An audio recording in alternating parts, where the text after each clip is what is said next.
U.S. pushes to accelerate weapons production.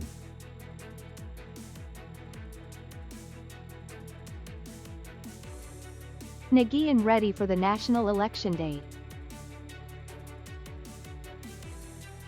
Modern women.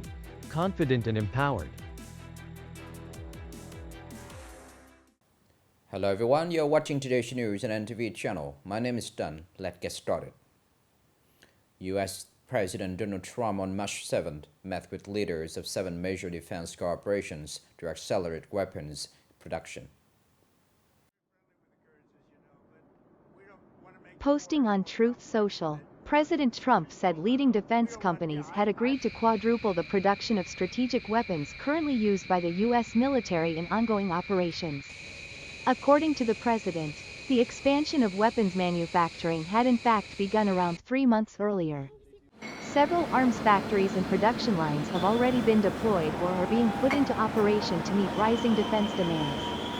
President Trump also stated that the United States currently has an almost unlimited supply of medium and high-level ammunition, which is being used in military operations in the Middle East, particularly in actions targeting Iran. The Russian Ministry of Defense stated that Russian armed forces launched a large-scale strikes with long-range weapons. According to the ministry, the attack were carried out in response to Ukrainian strike on civilian facilities in Russian territory and targeted military enterprises and energy infrastructure used by Ukrainian military.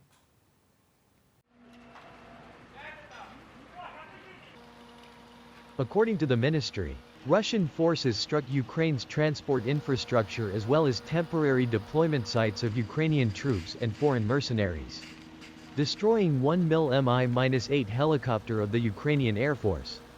Russia's air defense systems also reportedly shot down 200 fixed-wing drones and 3 guided bombs launched by Ukraine over the past 24 hours. In addition, Russian forces destroyed 2 Rada RPS-42 radar units produced by Israel in the Special Military Operations Zone within the same period. The Russian Defense Ministry further claimed that approximately 1,375 Ukrainian soldiers had been killed in the Special Military Operation area in recent days. With 1 week remaining, more than 2.6 million voters in Nghệ An, along with voters across the country, will participate in the election of deputies to the 16th National Assembly and the People's Councils at all levels for the 2026-2031 term. With proactive, determined and responsible approach, Nghệ An authorities are completing the final preparation to ensure that the national election day on March 15 will be conducted democratically, safely, and in accordance with the law.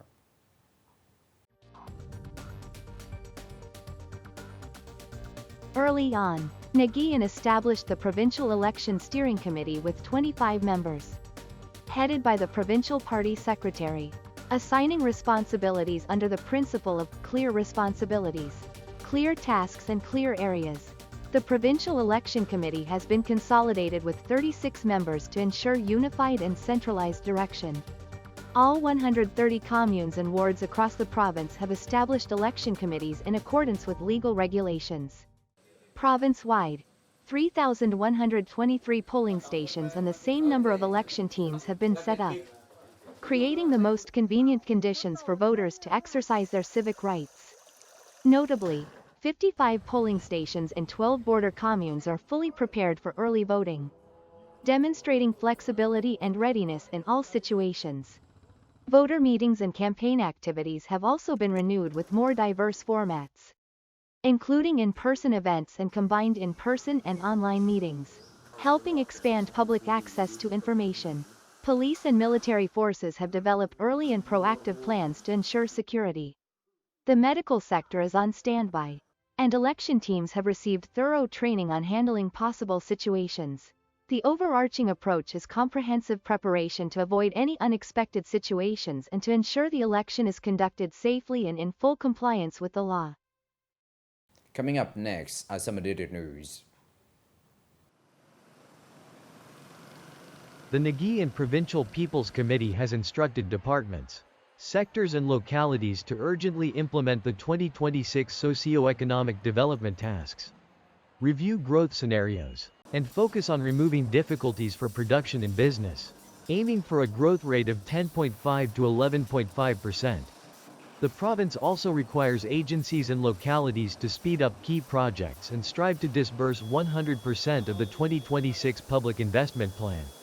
At the same time, it will strengthen land and mineral management to ensure materials for construction projects, direct agricultural production in line with the seasonal calendar, and proactively prevent drought. In culture and tourism, festival activities will be strictly managed while promoting the province's image to support socio-economic development.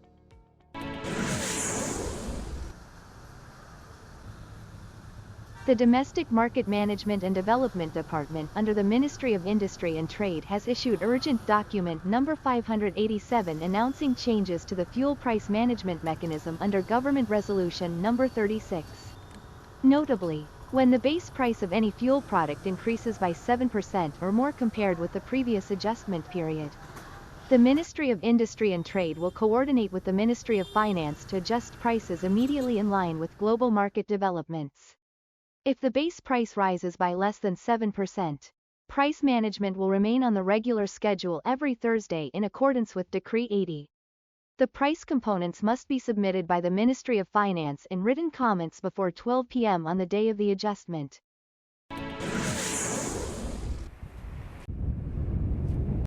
On the morning of March 7, at the Bac Luan 2 bridge area of the Mong Kai International Border Gate, authorities in Quang Ninh Province launched a pilot program allowing cargo clearance on Saturdays and Sundays. The move is considered a strategic step to boost cross-border trade, improve the efficiency of border forces, and create more favorable conditions for import-export businesses. On the first day of the pilot program, a total of 170 tons of goods were successfully cleared. The weekend customs clearance trial is expected to provide new momentum to transform the area into one of the most dynamic and modern trade hubs along the Vietnam-China border.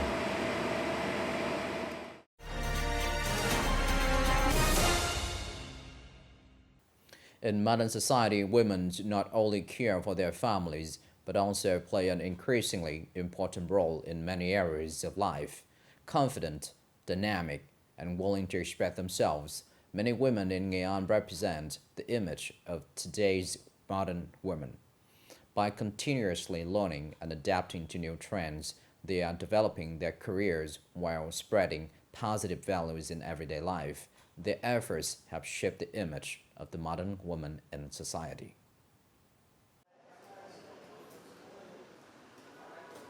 Confident and dynamic in business, Tu Ha is also well known on social media for her humorous videos.